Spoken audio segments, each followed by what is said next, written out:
Ассалаумағалейкум туғандар, қандайсыздар? Назарыңыздарда Қайырдан базары жоқ каналы. Бүгін сіздерге Ақөргөдөн бир сатылуучу үй көргөзмөкчүмүн. Биринчи жолу даректи түшүндүрөйүн. Мен турган жер Ақөргө, Ахунбаева жана Саадак көчөсүнүн кесилишинде турам. Сиздер ушул жерден Саадак көчөсүн бир эле түнүктү карай бассаңыздар, катардагы 5-чи үй, бүгүнкү чыгыштагы сатылуучу үй болуп калат. Ахунбаева көчөсүнө жакын. Так, дагы эмне маалымат? Бир аз эле чыгышка жүрсөңүздөр, бул светофордон троллейбустар жүрөт экен, бул жерден автобус маршруткалар шаардын бурч-бурчуна жүрөт. Батыш тарабы бул светофор туугандар Барпаалык-Лув көчөсү. Өйдө тарабы Ахунбаева, ылдый тарабы Гагарин көчөсү болуп калат. Эми калган маалыматты сатылуучу үйгө жетип берейин мен туугандар. Макет туугандар, келе жол түшүндүргөнчү бүгүнкү чыгыштагы сатылуучу үйгө жетип келип калдым. Бул үйүздүн көчө тараптан көрүнүшү Дарек Ақөргө Саадак көчөсү 66-чы үй болуп калат туугандар. Жалпысынан жердин аянты Кызыл китебинде 5 соток, фактически андан да көрө 6 сотоктай бар экен. Түштүк чек ара мына бул жерден башталат. Дарбаза, забор жана түндүк чек арасы мына бул забор бүткөн жерге чейин. Так, жолдор мынакей кенен, электр энергиясы, природный газ, центральный канализация, суу бар жана электр энергиясы 3 фазалуу. Ахунбаева көчөсүнөн кийинки эле 5-чи үй туугандар, мынакей бул Ахунбаева көчөсү. Так, андан ары дагы эмне маалыматы? Бул жерде өйдө турганда бир мектеп, номер 77 деп айтты окшойт. Кыскасы бул жагда мектеп, бир мектеп, бул жагында экинчи мектеп, садиктер жана бул жерде парк, жаңы түшүп жаткан парк дагы жакын болуп калат. Өйдө чыксаңыздар Ахунбаева, ылдый түшсөңүздөр Гагарин көчөсүнө бара аласыздар. Андан ары мынакей бул короосу, жана айткандай жердин аянты Кызыл китебинде 5 соток. Алды тарабында мынакей брусчатка болгон, бул жерге кенен машина койгонго жайы.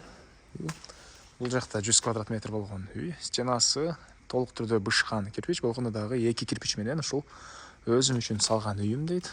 Фундамент, сейсмопояс, колонналар бар жана аларга дагы ошол жакшы сапаттуу материалдар, арматура жана башка материалдардын сапаттуусунан орнотконбуз деген ойун айтты. Андан ары дагы эмне маалымат?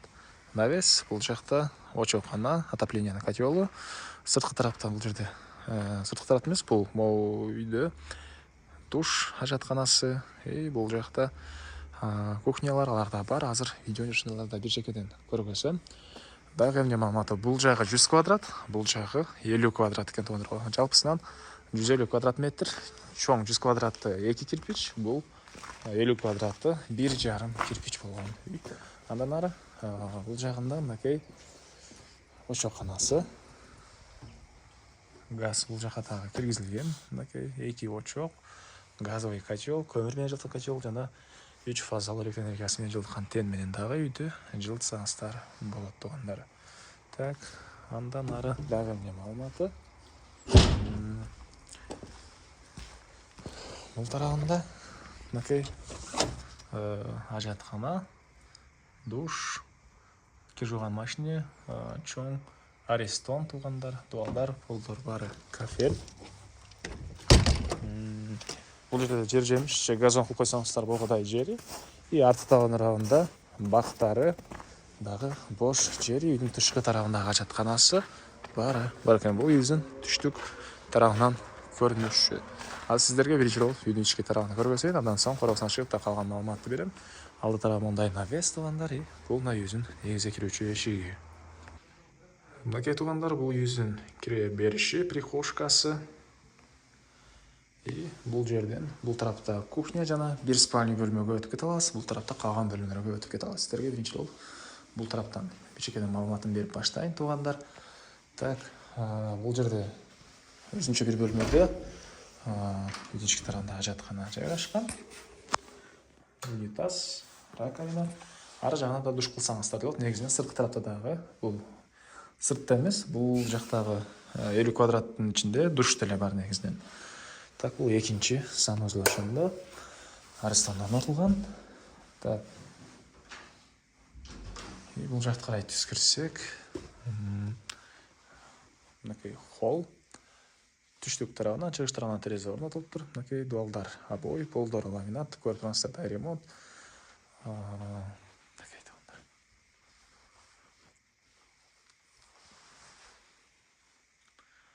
Андан ары бұл жағында бір балдар бөлмөсү. Балдар бөлмөсү, түндүк тарабынан терезе. Көрүп турсаңыздар ремонт. Бұл жағында болсо зал. Мынакей батыш тарабынан терезелер орнотулган. Бұл залдың көрүнүшү туугандар. Жағы зал. Андан ары бұл жақта спальный бөлмелер ашқан. Спальный бөлменің светini. Бұл жақтан қандырыңыз. Бұл спальный бөлме.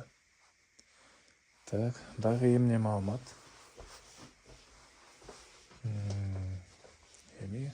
Бұл жақтағы кухняны жана ал жақтағы спальный бөлмені көргөсөйүн. Андан ары туугандар, бұл жақта кухнясы, кухонный мебелдер, газ, электрический плита, газ киргизилген, раковина суф чыгарылган, тамактануучу жайы. И бұл жаққа карай түз кирсек, дагы бир спальный бөлмө жайгашкан туугандар. Бұл жагында мынакей бұл спальный бөлмөбүздүн көрүнүшү. Так, түштүк тараптан терезе, отоплениянын батареялары. Көрүп турсаңыздар, ремонт. Андан ары мен кайра сатылуучунун коргоосундамын. Так, жана айткандай, природный газ, центральный канализация бар. Документтери боюнча кызыл китеп, техпаспорт бары бар экен. Чегаралар мындай бийик забор менен тосулган туугандар. Жана үйдүн арты тарабына, батыш тарабына өтсөңүздөр, бул жакта үйдүн тышкы тарабындагы жаткан алма бактары, жер жемиш эккенге жери, мынакей суу бул тараптан деле чыгарылган. Бул жакта бир навес. Бул үйдүн батыш тарабынан көрүнүшү. Үйдүн узун туурасы туугандар 9 11 экен. 100 квадрат. Ары жагында 50 квадрат. Бул үйдүн баасы так 125 миң доллар сурап атыптыр. Анан дагы сүйлөшүү болот. Эсинин номери экранда жана описанияда эсител деп жазылып турат. Звонок кылып сүйлөшүп көрүңүздөр. Сүйлөшүүлөр болот туугандарынан. Достор менен, группалар менен бул видеону сиздер бөлүшсөңүздөр, мага бул үй ээсине чоң жардам берген болосуздар. Анда эмес менен коштошом туугандар. Кийинки чыгарышка чейин саламатта калыңыздар.